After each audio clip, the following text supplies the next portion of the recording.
Well, boys, welcome back to the arena. I said today I'd cover this Sorin House of Markov deck. Um, Definitely not original, but I just used the cards I have here. So I'm gonna go through my list to talk about the deck in general, and I'll show you a few games, show you how the deck works. So our commander is Sorin House of Markov. It's a pretty nice commander. It's 2-drop, so you can get him out early. 1/4 is a pretty decent stat line. It's got lifelink and extort. Extort is nice here because we do have a low curve, so in the later game we can spend our mana on extort. So it reads, at the beginning of each of your post-combat main phases, if you gain 3 or more life, exile him and then return him as a planeswalker. So the planeswalker has extort as well. +2 is make a food token, which is 2 mana, sack it, gain 3 life. So this is kind of a life gain deck. We're spending life to get value off our cards, and we're trying to keep our life total high while putting pressure on our opponent. We can do damage in lots of different ways in this deck. So really, the aim of the game is just trying to get them to go from 25 to 0 as soon as possible. Um, so his -1 is pretty busted as well here. So he deals damage equal to the amount of life you gain this turn to any target. Now there are turns where you can gain 10, 15 plus life and just absolutely ruin their life total out of nowhere. And then the -6 doesn't come up too often, but when it does, it's always pretty funny. So you gain control of target creature, it becomes a vampire in addition to its other times. Put a lifelink counter on it if you control a white permanent other than Sorin. Um, so yeah, you're basically just stealing a creature. If you can steal their commander with this, like, you're off to the races. So let's talk about these 1-drops here. Mox Amber, it's pretty good with a 2-drop commander. You know, you're going to start getting value off of this straight away. Ajani's Welcome and Cleric class. This is just life gain, but Cleric class has got the addition of basically get a Heliod ability. So whenever you gain life, you put a 1/1 counter on a creature, and then 5 you can just revive something. I don't think I've ever, of all the games I played with this deck, I've never got to level 3. I just always have something better to be doing, but it is there if you need it. Esper Sentinel is just a good 1-drop. You know, it's going to give you card draw, and hopefully you can get them buffed up a bit so you can keep drawing. Soul Warden, same idea as a Johnny's Welcome. You just gain in life. Cauldron Familiar is just a nice 1-drop as well. Can't block. When you enter, each opponent loses a life, you gain a life. You sacrifice a food, return to the battlefield. Remember, our commander makes food, so not bad.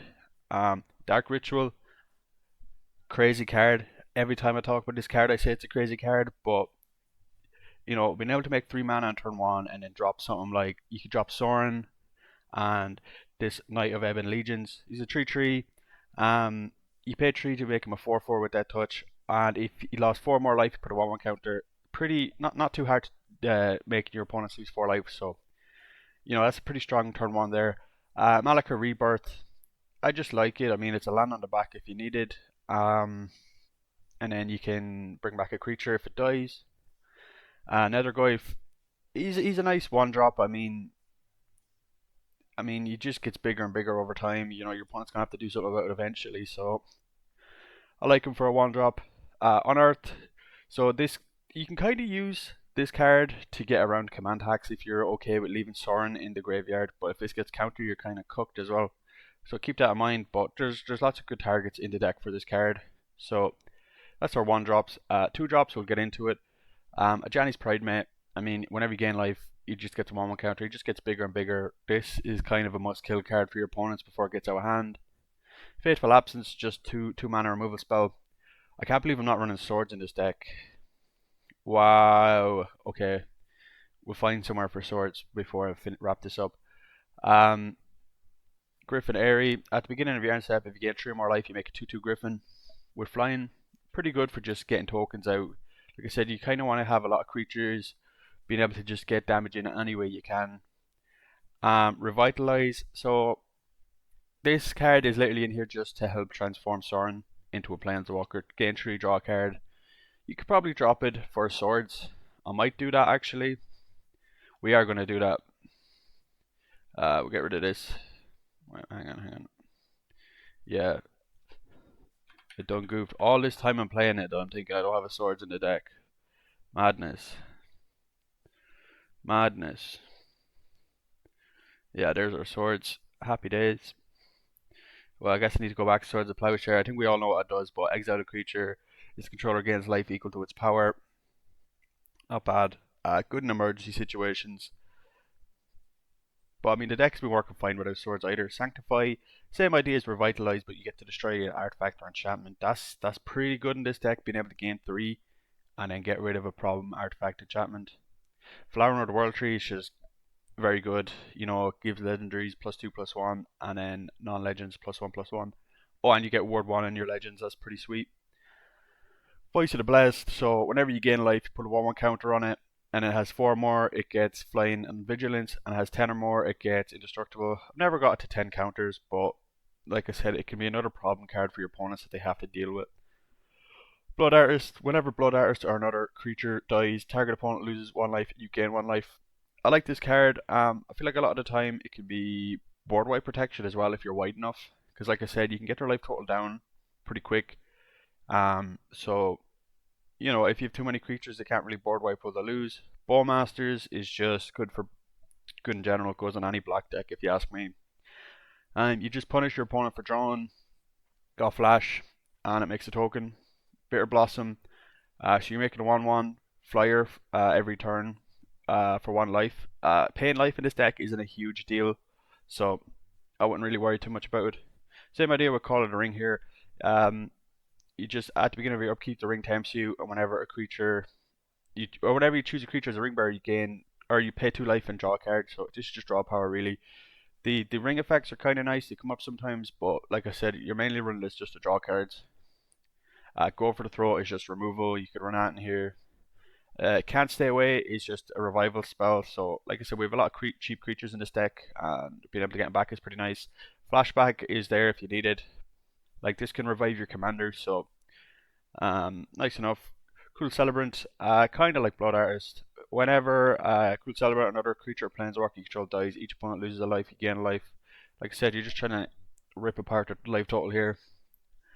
Despark, just exile target permanent with mana value 4 greater. Pretty good card. I mean, you just get rid of a lot of problem cards, doesn't it?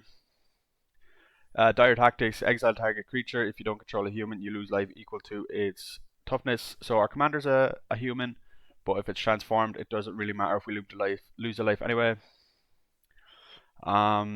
This Pilgrim here, Death Touch. Whenever another creature you control enters, you gain a life. Whenever another creature you control dies, each opponent loses a life. Kind of a Blood Artist effect here. Just trying to rip apart our life total. Golden Sidekick. Oh my god, I only put this card in the deck yesterday and it is nutty.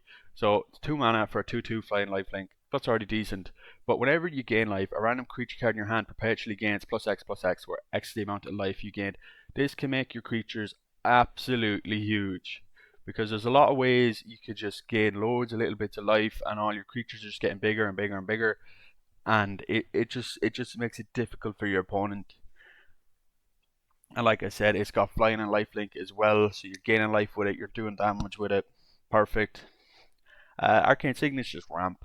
I mean, you need a bit in every deck, so Heliod's Intervention, this card's pretty nice as well. So destroy X target artifacts or enchantments. It's pretty good if you need it, but the real reason is target player gains twice X life. If you have Sorin out here and you can get enough mana into this, you know, if you get like 2 white and X equals 5, that's 10 damage straight from Sorin to their face. Like, a pretty good finisher in the deck. Meathook Massacre is just a board wipe, but whenever a creature you control dies, each opponent loses a life. So like I said, you clear the board, do a lot of damage. It's nice. I wish we didn't have to run the alchemy version. I wish we could have the original version. It would be a lot better, but that's the price we play. That's the price we pay for playing arena, I guess. Heliod here is pretty good. So it's 3 mana, 5/5 indestructible. As long as your devotion to white is less than 5, Heliod isn't a creature. Most of the time in this deck, he won't be a creature. But whenever you gain life, you put a 1/1 counter target creature you control. Pretty nice, making your creatures bigger. You pay 2 mana, give a creature lifelink. That's pretty huge as well for keeping a life total up.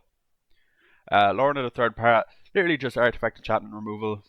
You don't necessarily have to run this, but it's pretty good. Teferi's Protection is next, so you basically just phase out and say, I'm not dying this turn. Pretty good card.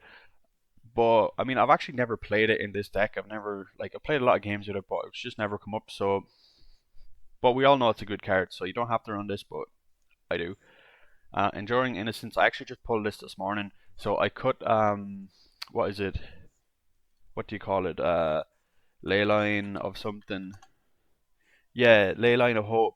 So if this card's in your starting hand, you put it on the battlefield. If you gain life, you gain that much +1, and if you 7 more life, gives your creatures +2/+2.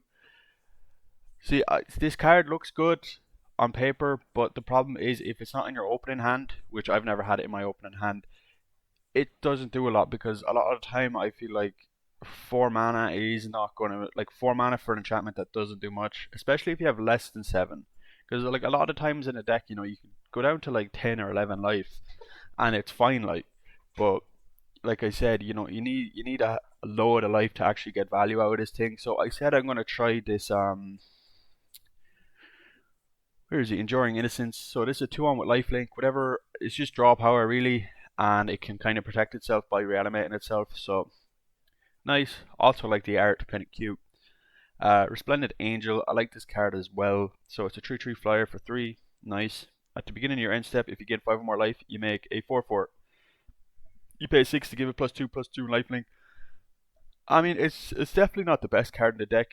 If you don't have it, I definitely wouldn't spend a mythic on it. But yeah, it's a nice little true drop. Can't complain about it. Skyclave Apparition is just removal. Nice enough. Bastion of Remembrance, so it gives you 1/1 and then another kind of Blood Artist effect on it as an enchantment. Black Market Connections is probably one of the best cards in the deck because you can just every turn you could just pick all of these and you're just getting so much value, especially if you can go Swamp, Dark Ritual, Black Market Connections, you're off to the races. Same idea here with Dark Tutelage. Beginning of your upkeep, reveal the top card of your library and put that card in your hand. You lose equal to its mana value. Pretty nice. Um, yeah, kind of similar to Phyrexian Arena, you're just paying a little bit more. But I mean, it's an uncommon as well, so it's kind of handy to get if you don't have it already. And it goes in a lot of decks. Darkstar Augur. This card's insane as well. So it's basically just Dark Tutelage on a creature, but Offspring 1. So you pay 4 mana, you're getting basically 2 Dark Tutelages on the battlefield, and you're getting 2 flyers to pressure their life total if you needed, or it gives you an extra blocker if you needed. Very nice card, recommended a lot. Toxic Deluge, just paying life to wipe the board. Like I said, we don't mind paying life here, so that's fine. Gix just gives you a load of card draw if you can keep connecting. Pay 1 life, draw a card when you do, and then it's got that 7 ability to discard cards and then cast your opponent's cards for free. Not too bad. That doesn't come up too often, but it's nice to know it's there if the game's getting a bit grindy. Murderous Rider is just a 2/3 with lifelink, and then it's got the adventure side, which is 2 black, 1 destroy target creature or planeswalker. You lose 2 life. So like I said, you remove something, you play them as a lifelinker. Happy days. Phyrexian Arena, you just paying a life every turn to draw an extra card. It's pretty good in this deck. Indulging Patrician here, so he's 3 mana for a 1/4 flying lifelink. At the beginning of your end step, if you gain 3 or more life, each opponent loses 3 life. Like I said, pretty good for pressuring the opponent's life total. 1/4 is pretty nice stat line. I think having 4 toughness it's a lot better than having 3 toughness because of lightning bolts and stuff like that. But and it's only uncommon, so no harm in giving it a go. Otakaya here, so I like this card as well. When it enters, deal 3 damage to any target and you gain 3 life. So this can remove something and transform your Sorin. Pretty good. And whenever opponent attacks a planeswalker you control with 1 or more creatures, it deals 2 damage to that player and you gain 2 life. So we do have a few planeswalkers in this deck, so it can just keep punishing them for trying to get rid of our planeswalkers. This bat guy here, Cosmo Caller. So he's a 3/3 flying vigilance for 3. Whenever a bat you control attacks, you gain 1 life. Not too bad. And then whenever he enters or attacks, you can pay 2 and 2 life, and in return target non-land permanent with mana value 3 or less from your graveyard to the battlefield with a finality counter on it. Honestly, this card is nice stat line, but I don't really get that much value of him. Most of the time he's just a 3/3 flying vigilance, but that could be enough in the deck. Like I said, just trying to pressure life totals here. I'll get into our 4 drops. Ajani, Strength of the Pride. This guy's absolutely biscuits. Love this guy. So +1, you gain life equal to the number of creatures you control plus the numbers of planeswalkers you control. So this combo's pretty nice with the -1 here. If you've got a wide board, you're doing a lot of damage. -2, you just make a Johnny's Pride mate, and then you zero him. If you have 15, at least 15 life more than your starting life total, you can exile him and each artifact creature your opponents control. So that's pretty nice board wipe. You can just punish him for having a high life total. So this guy, this guy does put a lot of pressure on the opponent because they do have to find a solution for him. But yep, fine. Day of Judgment is just a board wipe. You could run anything here, Depopulate or Wrath of God, whatever you have. Enduring Tenacity. Whenever you gain life, target opponent loses that much life. Just putting pressure on the opponent. When it dies, I'm talking too much, not breathing. When it dies, if it was a creature, return to the battlefield as an enchantment. So it kind of protects itself. Put this in the deck. I haven't actually drawn it yet because, like you said, I've only been getting a few of these Dustborn cards recently from the packs. So yeah. Shelly the Apocalypse. This card needs no introduction. Whenever you draw a card, you gain 2 life. Whenever an opponent draws a card, they lose 2 life. It just runs away with the game. Especially by the time he's coming down, they've probably taken a decent amount of damage. Sorin the Mirthless. I like this card as well. So you pay 1, look at the top card of your library, put it into your hand. So pay 1, you get a Dark Tutelage effect, essentially. -2, you make a 2/3 vampire with lifelink. And if you actually can manage to get him to 7, it deals 13 damage to any target and you gain 13 life. So if you're -7 him, you're probably going to kill your opponent with it. But yeah, this is pretty nice planeswalker. Twilight Prophet's got flying and ascend. So if you control 10 or more permanents, you get the City's Blessing for the rest of the game. At the beginning of your upkeep, if you have the City Blessings, reveal the top card of your library, put it into your hand. Each opponent loses X life and you gain X life, where X is that card's mana value. Now, it's actually not that hard to get to 10 because this guy can keep making food tokens as well. And you can kind of save them all for the 1 turn to do the -1 as well. So, like I said, kind of works nice together. Sorin, Vengeful Bloodlord. This card is insane in this deck as well. During your turn, creatures, planeswalkers you control have lifelink. So, +2, he deals 1 damage to target player or planeswalker. Nice enough. And then -X, you get to reanimate something that with X mana value. But, I mean, that first line of text, creatures and planeswalkers control of lifelink. Wow, pretty good. Pretty good. One Ring needs no introduction either. Works pretty well with Shelly here. We don't really mind paying the life with it to keep our card draw going, because the more cards we're drawn, the more life we're gaining, essentially, with like how the deck works. We just got a Cleansing Nova here. Another board wipe, destroy all creatures, destroy all artifacts, enchantments. Pretty good. So Steel Seraph. You're usually going to play this as a prototype for 3. If you can reanimate it though with like Sorin or something, it comes back as a 5/4. So at beginning of combat on your turn, target creature you control against your flying, vigilance, or lifelink. Pretty versatile. Most of the time you're going to go for lifelink, but flying or vigilance can be pretty nice as well, depending on the situation. Flexible. Bola Citadel is kind of a finisher as well. I mean, like I said, we don't mind paying life to play cards, so you just cast cards from the top of your library equal to the spell's mana value. The last card we have here is Phyrexian Fleshgorger. So a lot of the time we're playing this as a 3/3 as well. So it's got Menace and Lifelink, pretty nice. And Ward is pay life equal to its power. So even if they do want to remove this, they're going to have to pay a bit of life to get rid of it. We don't mind it too much. For a 3-drop, it's pretty sick. And in the later game, these can function as kind of bigger creatures that apply more pressure, especially late game. If you get your opponent low enough, they won't be able to target this with anything, so that's pretty nice. In terms of land, what are we running? 38 land. Doesn't feel like it sometimes, but we got all these fetches. We don't mind paying life. Radiant Fountain's really good to gain 2 life. This can help you transform the Sorin for kind of free. If you swing with them and play this, that's 3 life. You're off to the races. All these fetches just to thin the library a bit. Cavern of Souls is good for blue decks because it stops Sorin getting countered so much.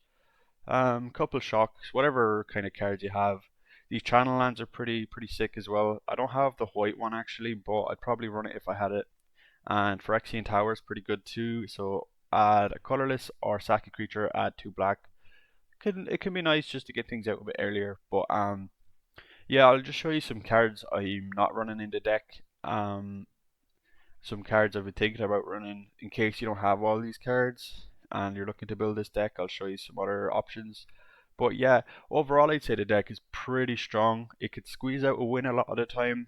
A lot of the time your opponent doesn't like a lot of the time your opponent can't really tell how much damage you're going to do to him in a turn. So you can sneak out a lot of wins without them expecting. But yeah, um, I'll see you when. God, I'll probably have to cut there. Yeah, cut this. Cut, cut, cut. Yeah, so I'll see you in the next bit. Okay, boys, here we are against Ullage, the Shoreless Sea. So hopefully we can get on board quick enough to keep our pressure up. What I'm thinking immediately is this deck's kind of low on creatures, so if we can get out an early Bitter Blossom here, we might not be too bad. So we'll probably do Crossroads for white, Soul Warden, Bitter Blossom. This is a nice combo because we're getting 1/1s for free essentially. So we'll see what they want to do. Play the Crossroads here for a white. We'll just untap it and hit a Soul Warden. So he's got 2 mana here. Might have a counter spell. Probably does. So maybe I'll swing first. See what they want to do. Yep. So I'll just play a Swamp here. Now, here's the thing. This deck, mono blue, obviously is a lot of counter spells. So we could risk playing the Bitter Blossom, or we could just play an Arcane Signet. Player Commander either probably wants to counter the Commander, but I think for now we'll just try an Arcane Signet. So he lets it happen. So he's going to play Malcolm here. Not a fan of this card.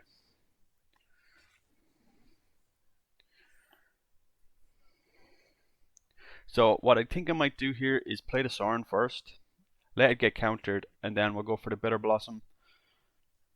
And this should stop all, like he's not going to have a lot of trample here, so if we can keep making blockers, we won't be too bad. Dark Ritual here is kind of nice too. So I'll just play a Plains. I'm going to play the Commander. Yeah, counter spell, that's fair enough. We'll just return him to the command zone. He gets rid of absorb energy, fine. And now we'll go for Bitter Blossom. And we'll swing. So what we can do on this turn is play the Sorin again, and then maybe use the Murder Strider to get rid of the Malcolm, because this card might run away with it. He's got a Witness Protection.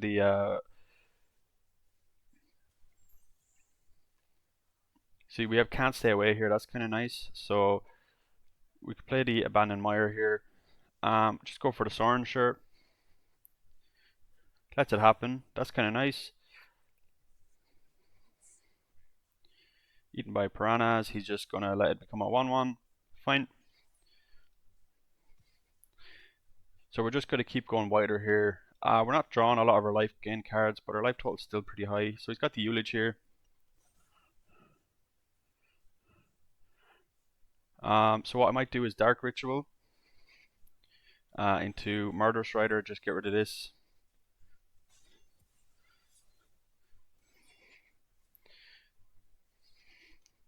This is why Dark Ritual is good as well. He thought I only had 1 black, or one from the Signet. But so now we got Twilight Prophet is kind of nice. So I'm just gonna Bajuka Bog him. Sure, why not? Play a Twilight Prophet here. And now we can just start swinging. So keep flyer back for Ullage. Don't really mind to trade these.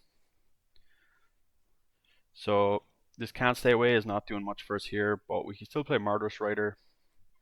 He's not doing much here. So now you're going to see he's going to be under pressure here. And he scoops because, like I said, in the blue deck he just didn't have what, he had two creatures. So really these tokens were just stopping him getting anywhere. And you see this Twilight Prophet was just going to run away with the game. Overall, pretty happy. I might keep this for the video because I know a lot of people don't like playing against this guy. It can be frustrating. But yeah, on to the next one. So here we are. Next game against the infamous Cruel Claw. Don't see this guy too often, but I know he is strong. Ooh, well, we have draw power, a turn 1, 2, and 3 play, so I guess we'll keep this. Play Crossroads as a black. Start with the knight here into Sorin, into depending what happens. We'll see how the game develops, but we'll see what Cruel Claw wants to do here. So we're first. Play black. Put Blood Arts at the bottom, I guess. Kind of want to find. I like to keep finding land. So he's got a Sulphur Springs, Duress, non-creatures, Call of the Ring. Unfortunate, but we still have a turn 2 play. Maybe we'll keep the knight up, so we'll just start with the Sorin here. And then we get Enduring Innocence, and then we'll get draws off of these two, hopefully.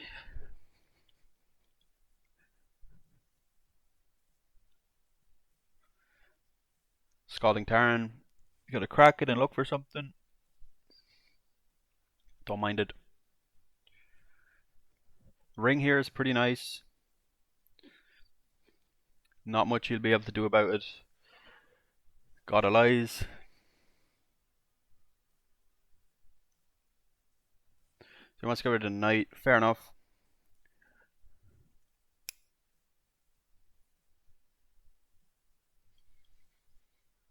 Fury. Not a fan of this card, I'll be honest.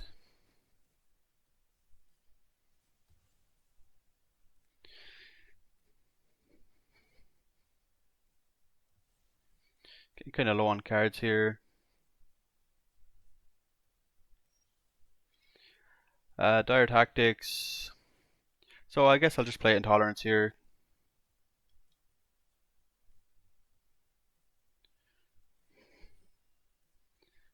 Little sheep. I like this pet. Pretty cool. Looks like the yoke from Harry Potter. I don't know what you actually call a three-headed dog. If anybody knows, let me know in the comments. He does do a lot of barking. Oh, he barks at you whenever you put your cursor over him. That's cool. Look at that, look at that. Woof woof woof. Oh no.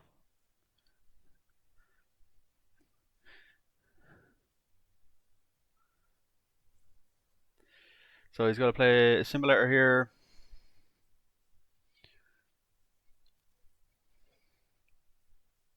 We might just have to play the Lauren here to try find a land. We could exile it.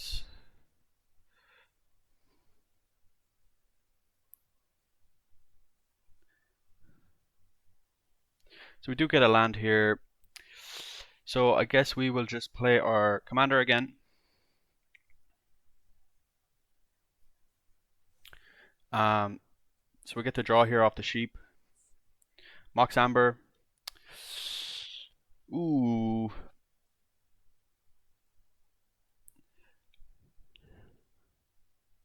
Does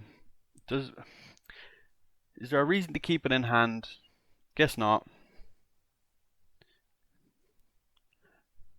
Because I'm scared of like a Thoughtseize or a Duress or something, but I might just target the ring with that. I was thinking maybe we'll get extort value out of it, but I don't think so if we're going to drop the ring.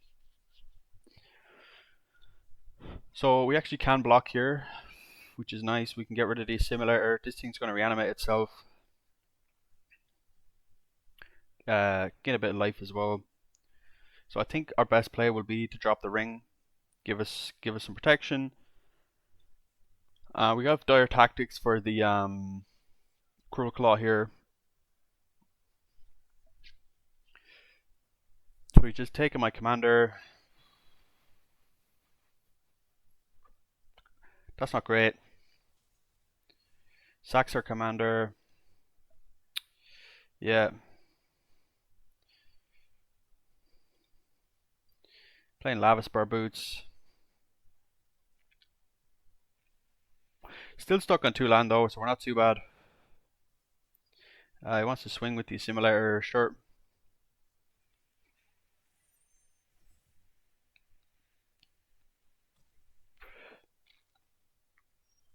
So we get another land here. It's kind of nice. I think what we will do is play this as a black.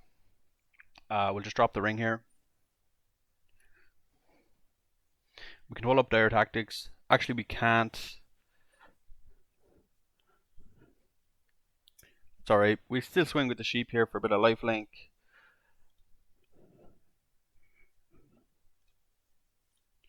If he wants to trade, that's up to him. Don't mind to gain 2 life.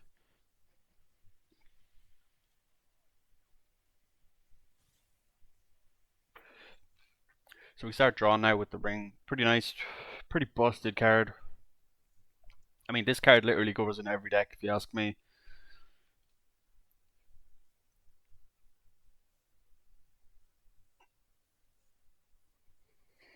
Look at him. Vicious.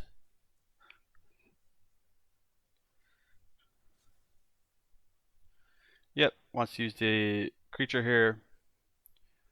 It wants to hit us, but it doesn't matter because we have ring. Maybe he forgot about it. Still stuck on 2 land, like.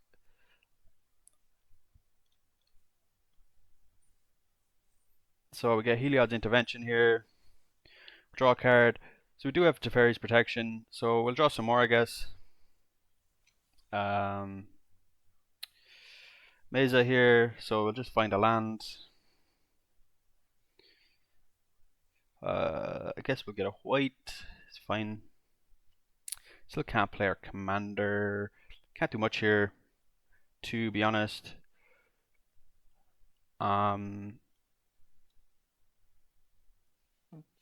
Guess we'll just keep up interaction. We got the fairies if things go wrong, but we can exile the Assimilator here. When he swings, block the knight, because he can't use the 3 ability, and then we'll get the sheep back. So bad swing for him really, if he tries it. So he wants to put it on the Assimilator. I guess we'll use Dire Tactics here. Let him just waste that 1 mana. Half his mana's gone.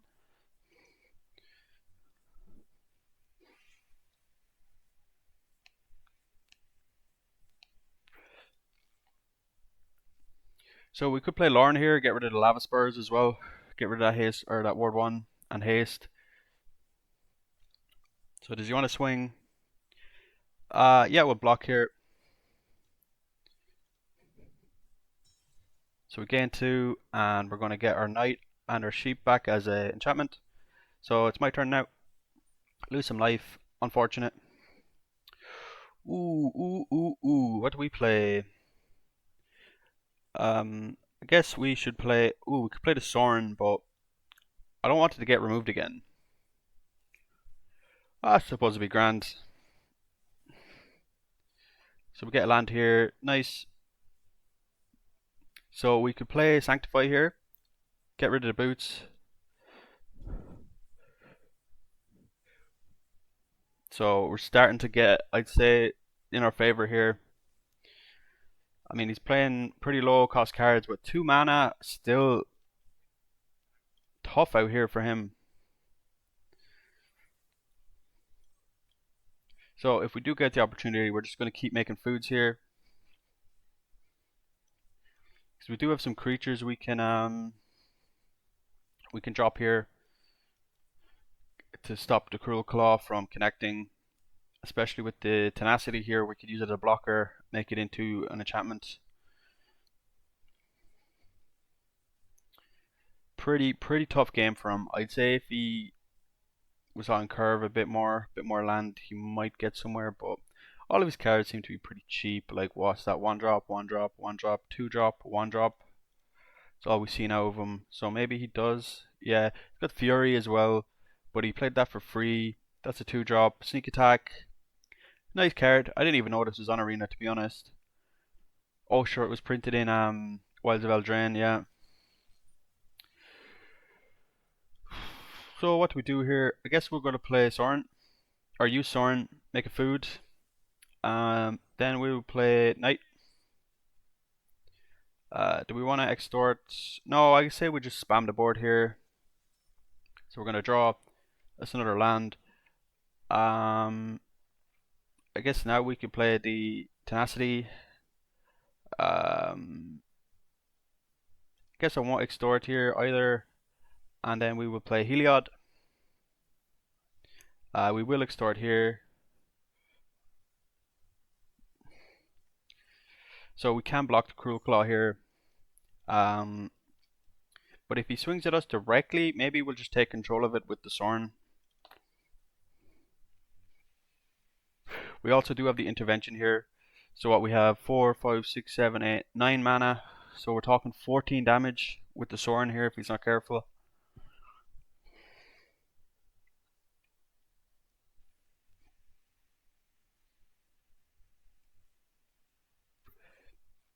We're not really using the ring here, but it's fine. Fine. Like I said, we can pad our life total pretty nicely.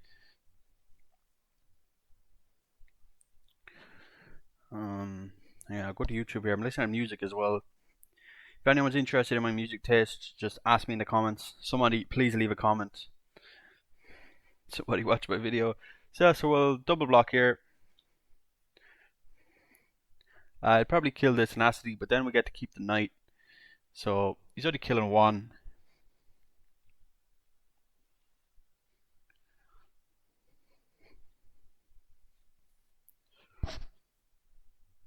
Probably not happy with the double block. If he has a combat trick, that's all well. Yeah, so he's got to keep the Mithril Coat here.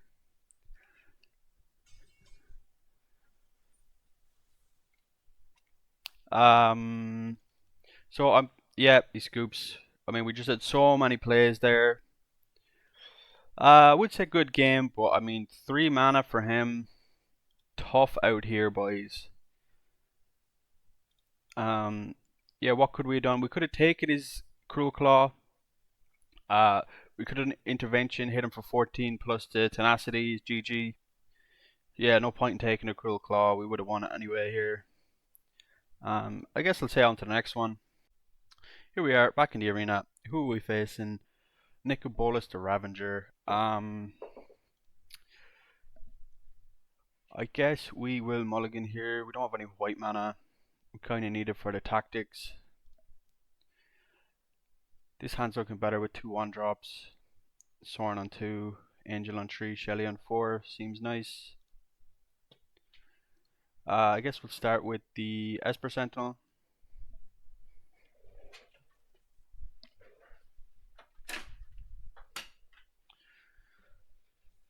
He's got a Dark Ritual.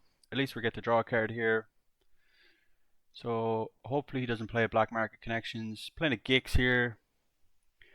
Not great to be honest, but we can block it with the Sorin here. 1/4 big butt. So we're not too bad.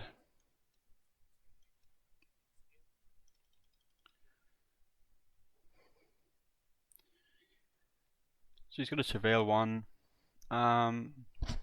Like I said, 1/4 is a good stat line. You can block a lot with this for 2 mana. So Venge of Bloodlord here can be good if we can get him to stick. Maybe, see, we can't actually play the Angel here because we're missing our second white mana. So I guess we could play Nethergoyf and Extorted. Play the Bajuka Bog preemptively because it's got to be a top land. I don't think this deck has much to do with reanimating. So, oh, -4 could come up. We do actually have our second white mana here, so we will play this. Can't extort it, but hey. So next turn we can drop the Sorin, hit for 3. If he lets it live, that is.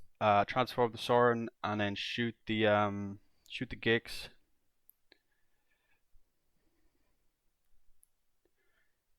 If he kills the Sorin, we could revive it. If he kills our Sorin here, we can revive it. So I guess we will play Heath. Look for a Godless Shrine here. Give us our second white mana.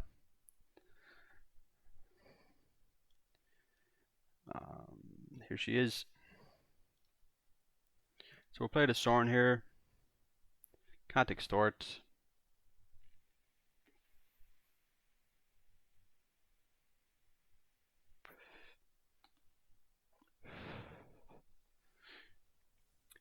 I think he's cooked here.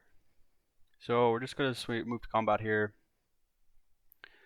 Could have a trick for the Sorin. I kind of want him to, it doesn't matter if with 1 damage. So see what he has. Wants to destroy a creature. That's fine. So we can use the Sorin here. Pay 3 and get it back.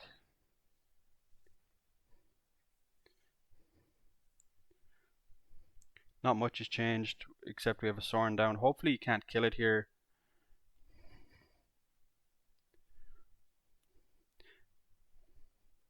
If he does play the Ravager, we might be cooked.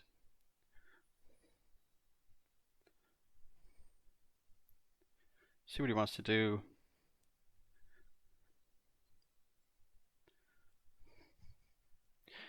We could play a Swamp here and then just pay. Oh, we don't even have the 6.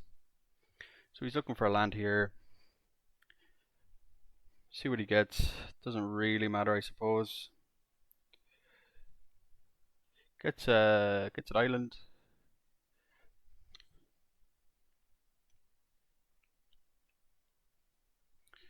The Esper Sentinel has put in some work here, letting us keep drawing cards. So we also played a Ravager. Fair enough. I guess I'll discard the Bog.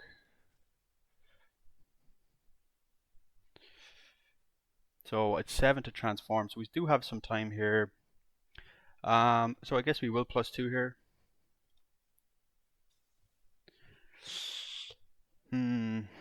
Play land, I guess. We could play the Shelob. Guess we'll extort it. So if we swing here, we're just going to lose it to the Bolas, which kind of sucks. We could preemptively flip this guy, make him a 5, but then we lose this Sorin. Not great. Not great at all.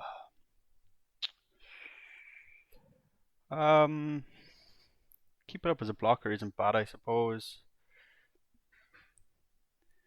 Shelly's going to put in a bit of work for us.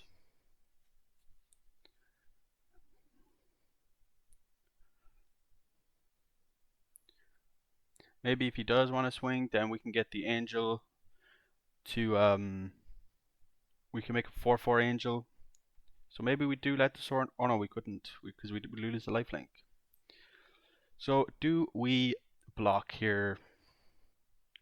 I suppose he'll be able to get the Angel back eventually. So what we can do is swing with the Shelly next turn for 4. Then transform our Planeswalker and deal 4 to the Ravager. Except he's got Extinction Event here. So if he picks even,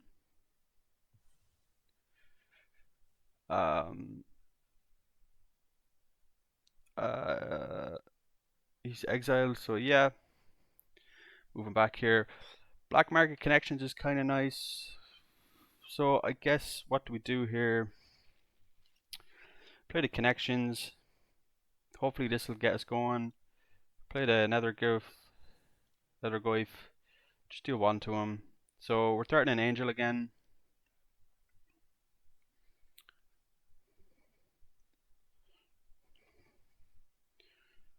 I might just jump with the Nethergoyf here. Like I said, our life is keeping padded, so Black Market Connections is going to give us a lot of value here. Also, big benefit of Planeswalkers, like his whole game plan is just around this guy here. We get to draw at least. So that sucks, but now we have a 3/4, so we can't really attack with the Gix. So we're just going to get a load of value here. So I guess we will play the Sorin Plains and maybe a Pride Mate. We can extort, so we might as well. And we have a 3/4 to swing with. Wants to block. That's nice, pretty nice. So we hard to see what he does any next turn. Um, Hopefully, he's no more board wipes. Just plays the Bolas. We don't have a flyer here. I guess we'll get rid of the Lauren. I'm not exactly seeing a lot of oh, Gix here is good too. We will lose a lot of life, but hopefully we could draw it to some life gain. So play this. We'll extort. Gets a 1/1 counter. Play another one here. We're gonna extort. Get some more life. So you see the Pride Bet's pretty big here.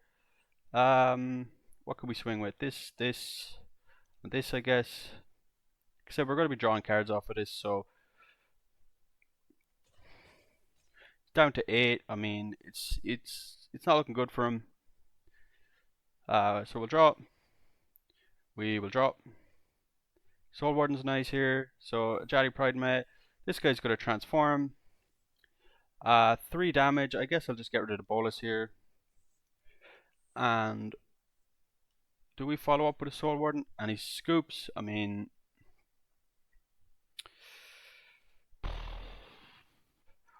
I think what really helped here, Sorin, kind of an MVP. His whole game plan resolved around this card when it came down. Also, having the commander being a 1/4 stop the turn 1 Gix, stop him getting too much value. That's kind of nice too. So I'll say on to the next one. Here we are, game 4, Eater of All.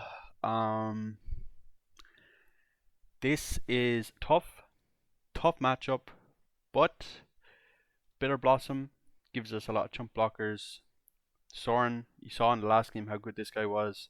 So Darksteel Augur will give us some draw power as well. Hopefully we can squeeze out a win here. So we will start with a Godless Shrine. Tapped because we don't have any 1-drops. So he's going to make a 0/1. Fine. Just play planes here. Play a Bitter Blossom. Get the ball rolling.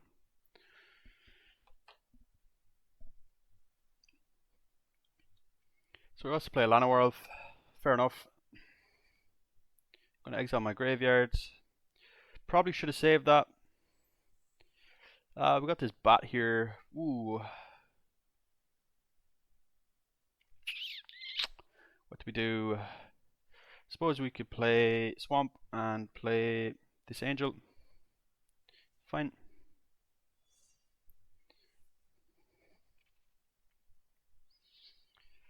So hopefully we can get a land off the top here. We need to gain 4 more life in a turn, so we won't get the proc. Maybe we'll play the Sorin. Cauldron's familiar. Nice card. Suppose he's on a food-based strategy. Got the Priest. Guess we'll just play our commander. Hopefully he can survive. I'll swing for 3/4. So you see next turn, if we get a land off the top, and we can get in, we'll get a 4/4 Angel and a transform, and maybe we'll hit the Priest. I'll just sack a fairy here. Just got 5 mana.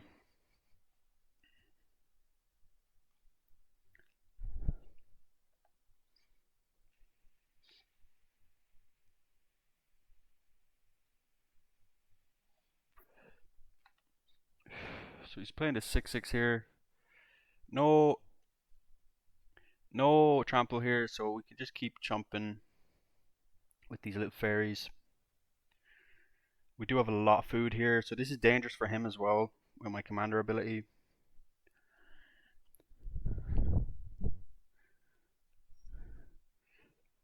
Well, I suppose since we do have foods, no land kind of sucks. We could do Fateful Absence here, hit the Yarger.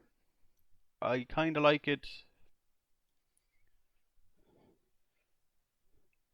We can extort as well, might as well. So we'll get rid of this guy is summoning sickness. Pay for the extort. So we'll just get rid of this guy. Full swing here, in for 5, gain 1 is fine. Like I said, if we got a fort land here, it might be a bit better, but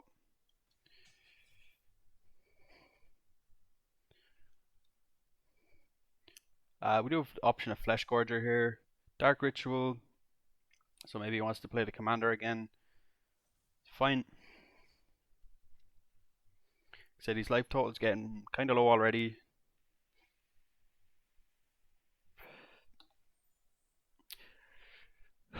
Ooh, what do we do here? I mean, this guy's got menace at least. We could play the Augur, try get some value. Hard to know what to do. I guess we could play the Flesh Gorger, keep the pressure up in the air. Can't extort. Stuck on 3, like, hate to see it. Yeah, we'll just get in for 4 here. He's struggling against my flyers, it seems like. We just get so much damage. I suppose the bat can be a nice follow-up if he does get rid of the angel. Also, if he gets rid of the angel, we could reanimate it here. If we drop the Sorin, actually, it could just be GG because we'll gain 3, 6, 7, 8 life. Do 5 in the sky. So hopefully we can get there. This is what I'm talking about. You can just pull big damage out of nowhere in this deck. He has no idea that I'm already threatening lethal here. So he wants to sack. Let's get rid of a little fairy here.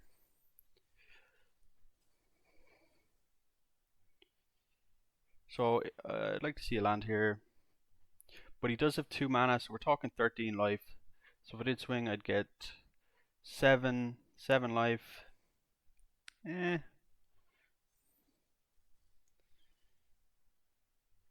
could sack a creature here. His commander's pretty big.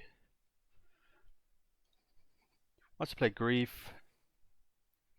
This kind of sucks. I wonder what he'd pick though, because the board wipe is pretty stinky.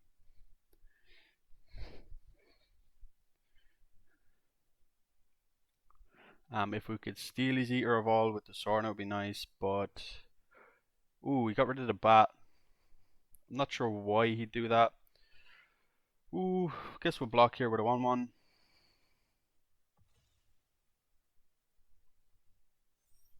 So we'll make a 1-drop. Finally get a land here.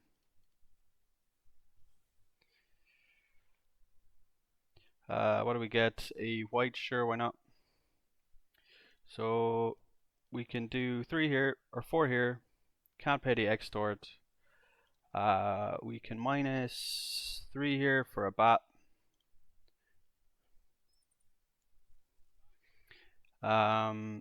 So 3 with menace.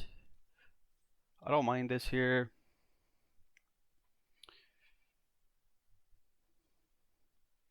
Yep. So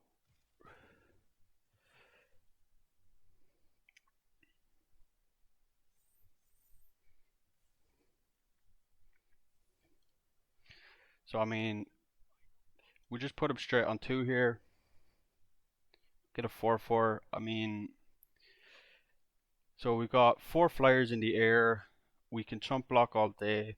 If he leaves our planeswalkers alive, he's in trouble.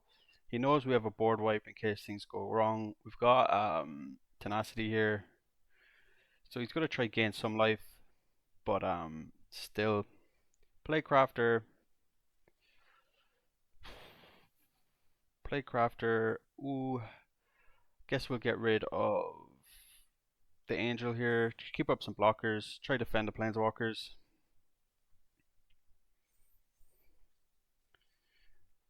We could play the tenacity here. If we get a land, so he's just trying to gain as much life as possible. But like I said, we have 7 in the sky here. He's got a 30/30, but no trample.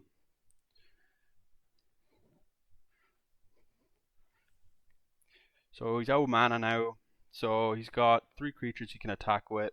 The priest and he scoops. I mean, I'm pretty surprised we won that one. He had a pretty strong start. I think the bitter blossom really upset him there. I mean, there's just so many free blockers. Basically, didn't take any damage with our life gain. Um, just hard all around for him to win that. But yeah, that's the power of this guy here. Like creatures and planeswalkers you control of lifelink. Yummy, yummy. Anyway, I might do one more. Let's see. On to the next one. So here we are again, Post Malone. Um, 2 1 drops. It seems alright. We can get a lot of life here. Hopefully get an early transform for the Sorin. So we'll probably just start with a Godless Shrine. Then we'll go for Welcome.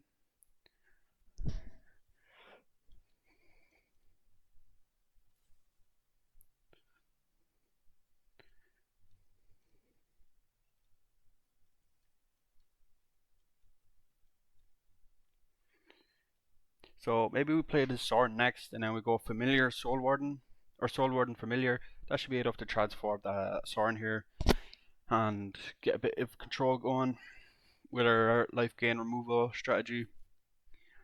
Strength of the Pride here can also, if we get far enough ahead on life, will be decent. Hopefully, just doesn't have a removal spell for the Sorin. Being mono black, he probably could, but sure, we'll try our strategy anyway.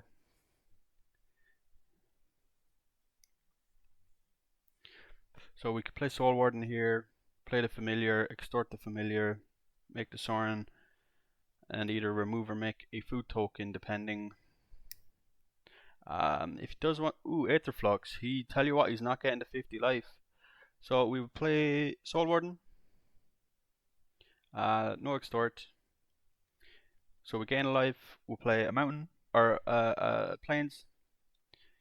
Cauldron Familiar. Now we'll extort. So you see we're getting a lot of life here. Even more life. He's got no creatures out, so I mean hitting him for 6 is kind of juicy here. You can see he's not even going to get close to 50 here. I guess we go for Gix next turn if we don't hit and land. We draw 2. Hopefully, if he doesn't play a creature, he needs to play something though. You can see our deck is a lot more low to the ground than his, it appears. Like this Aetherflux really is really not doing anything for him. Maybe he could have left it till later in the game. Especially since I have Heliod's Intervention here. If I draw a land I could hit both of them. That might make him scoop. Hopefully he's not just roping us here. Oh, he's interacting a bit at least. So he's gonna give us -3 to the Soul Warden. Not too concerned about that. So we did hit a Mox Amber. Won't extort it. I guess we'll just make a food here. So do we want to draw or play Strength of the Pride? I think if we play Strength of the Pride here, it's kind of nice just to get the Planeswalkers going. Do you know? Because Welcome's going to trigger here, make some problems for him. Making a lot of problems for him, really. We could Intervention here next turn.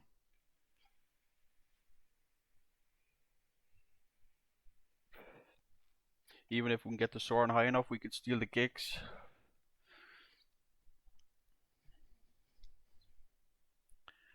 He doesn't really seem sure what to do.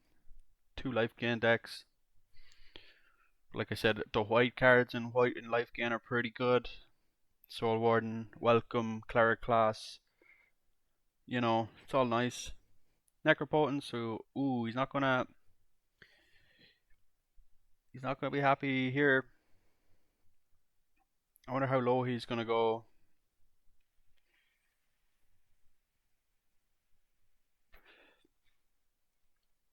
So if we do get a land here, we could just Intervention and clear all of these completely, which is exactly what we're going to do here. So we're just going to pay x equals 3. 1, 2, 3. Can't pay the extort, which is unfortunate, but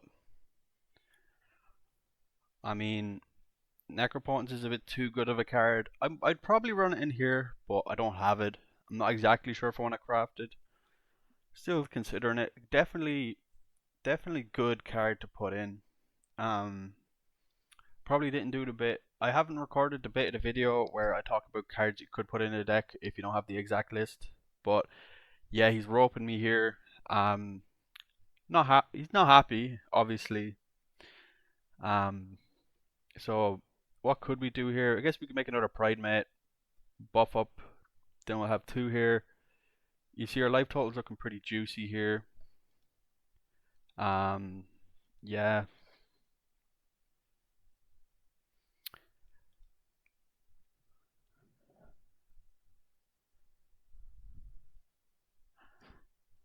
I mean, I don't even think we played that good this game. Maybe Strength of the Pride is good. Yeah, this card's pretty sick. I mean, I wouldn't say it goes in a lot of decks, but it's good in this deck, very, very flexible. So we'll just -2 here. Maybe his game crashed. So we're going to gain some life here, get some triggers.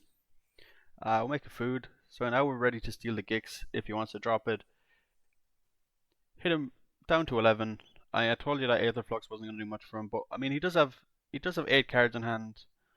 Um,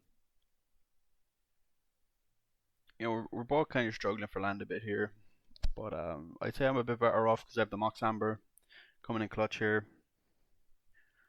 So we're going to gain a bunch of life next turn anyway. So what we're going to gain maybe 4 life. Could whack him for 4 if we wanted. Or no, we could just take GG here. Gain 3. Gain 9.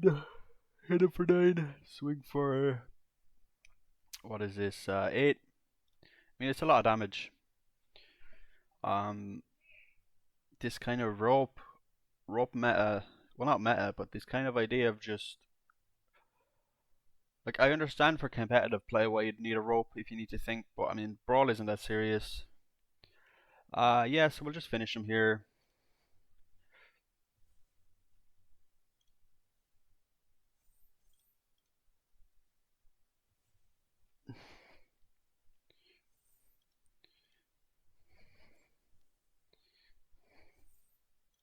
I mean, we're at 11 without attacking, so you can see this deck can produce serious damage.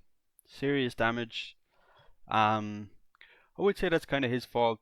I mean, he played Cold Steel Heart, he played Necropotence, he played Aetherflux, but like none of these cards actually do anything. He just didn't. He didn't even try stop my board. I got everything I wanted out of that game. So might wrap up the video here. I hope I convinced you to at least try the deck if you have it. It's pretty fun. It's pretty fun. It's pretty flexible as well.